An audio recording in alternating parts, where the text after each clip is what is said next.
Welcome to this episode of 60 Second Retail, a BDO podcast keeping you in the know on events and trends in the retail and consumer products industry impacting your bottom line in just a few short minutes.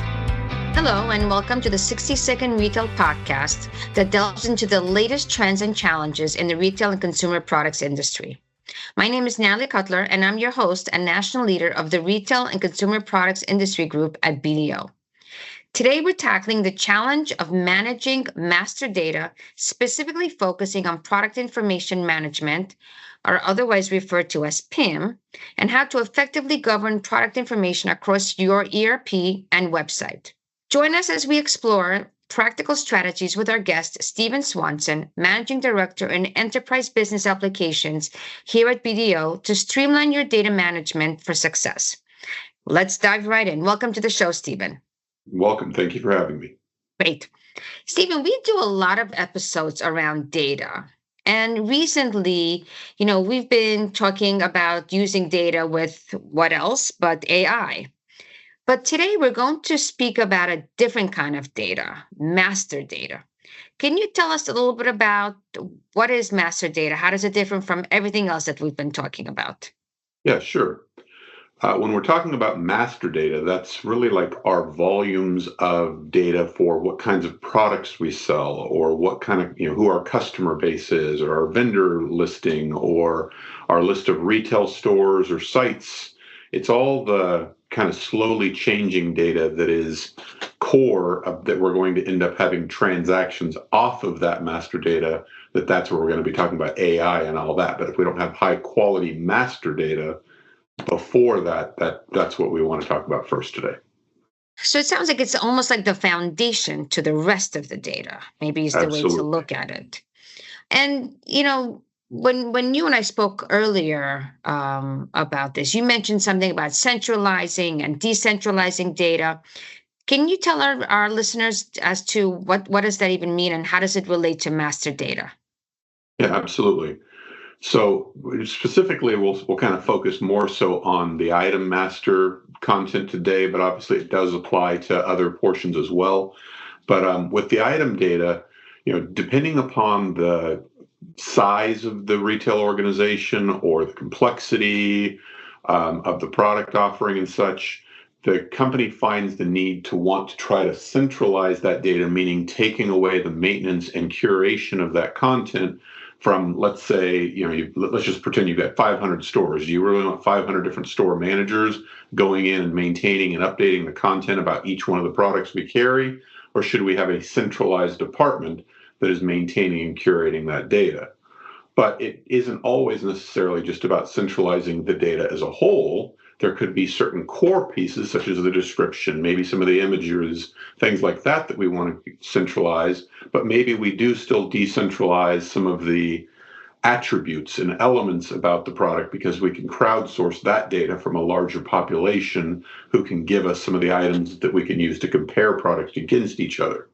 But the point is that we want to talk about the proper governance for your organization, for how many people should have their hands in the cookie jar for actually maintaining this content that is core to your business.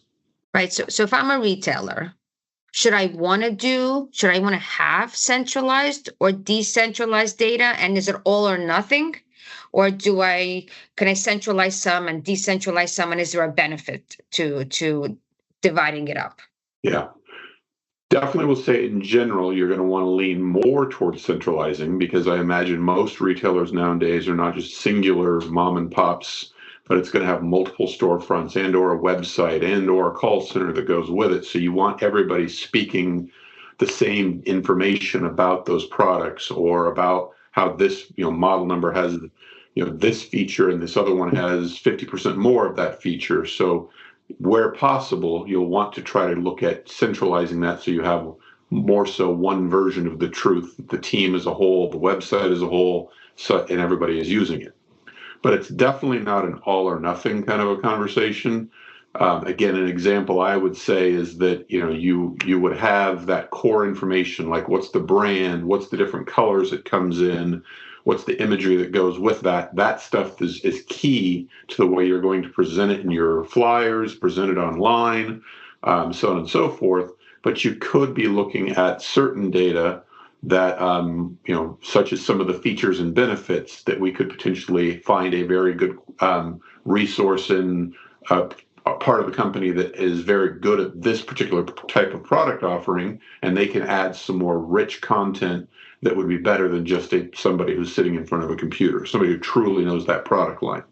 Another way you might consider that is that maybe some of your higher volume or more critical, higher margin product categories, maybe those need to be more centralized, but you could take some of your accessories or some of your add-on items, or maybe some of the things that you're just procuring and not selling, and potentially decentralize that to have more people jump in and lend a hand.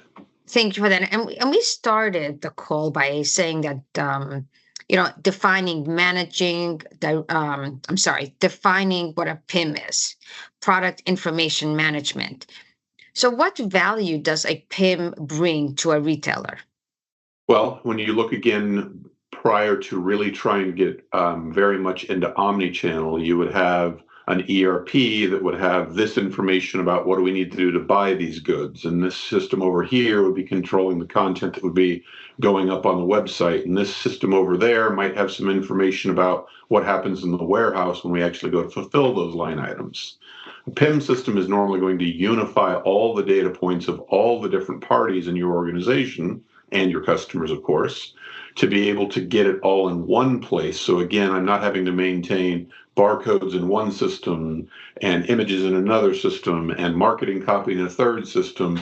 It all ends up being together, which is going to end up giving you a better unified picture, as well as reduced chance of error. Because if you're looking at the image in the one system that's controlling the list of colors it comes in, and you don't see those images with those colors, then you probably have a data entry problem, and it's going to raise the quality of your data of what you can then go to market with. Sounds like the secret sauce to omni-channel, if you ask me. Yeah, because you got to be speaking the same language all the way through across all your channels and all your touch points. Perfect. Very good. Stephen, thank you very much. And if you have any questions on what we've covered in this episode, please reach out to us using the Contact Us form on our podcast landing page. Have a great day. And that concludes this episode of BDO's 60-Second Retail Podcast. Don't forget to tune in for the next episode.